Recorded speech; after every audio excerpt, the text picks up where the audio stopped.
ജില്ലാ library council വികസന സമിതിയുടെ നേതൃത്വത്തിൽ ആലുവയിൽ സംഘടിപ്പിച്ച ത്രിദിന പുസ്തകോത്സവം സമാപിച്ചു. ആലുവ UC കോളേജ്, കേരള സംസ്ഥാന സർവ്വവിജ്ഞാന കോശം ഇൻസ്റ്റിറ്റ്യൂട്ട് എന്നിവയുടെ സഹകരണത്തോടെയാണ് പുസ്തകോത്സവം സംഘടിപ്പിച്ചത്.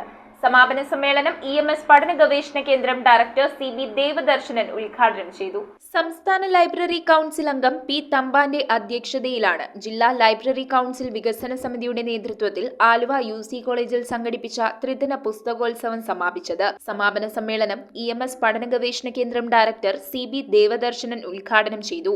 Kerala Sarvavijnana kosham institute director doctor Muse Mary George മുഖ്യാതിഥിയായി. State library council president doctor KV Kunhikrishnan, ജില്ലാ സെക്രട്ടറി MR സുരേന്ദ്രൻ, താലൂക്ക് സെക്രട്ടറിമാരായ DR Rajesh, VK Shaji, PG Sajeev, KA Rajesh, R ജയന്തികുമാരി, SAM Kamal എന്നിവർ സംസാരിച്ചു. വൈക്കം സത്യാഗ്രഹ വിഷയം മുൻനിർത്തി ഉള്ള സെമിനാർ, ആ വിഷയം അവതരിപ്പിച്ചത് കാലിക്കറ്റ് യൂണിവേഴ്സിറ്റിയിലെ ചരിത്ര വിഭാഗം തലവൻ doctor KS Sethumadhavan സാറായിരുന്നു.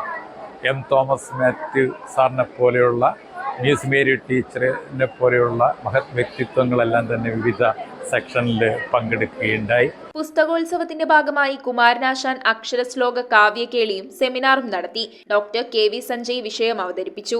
Aluva UC college, Kerala സംസ്ഥാന സർവ്വവിജ്ഞാന കോശം ഇൻസ്റ്റിറ്റ്യൂട്ട് എന്നിവയുടെ സഹകരണത്തോടെയാണ് പുസ്തകോത്സവം സംഘടിപ്പിച്ചത്. News bureau, Aluva. Transparent, light weight, new design, traditional design, അങ്ങനെ നമുക്ക് ഇഷ്ടമുള്ളതൊക്കെ നോക്കിയെടുക്കാൻ എവിടെയാ സ്ഥലം? Wallet jewellers. നീ ആഗ്രഹിക്കുന്നതെല്ലാം ഇവിടെ കിട്ടും. Wallet jewellers. ഇനി സ്വർണം വാങ്ങാം ആലുവയിൽ തന്നെ.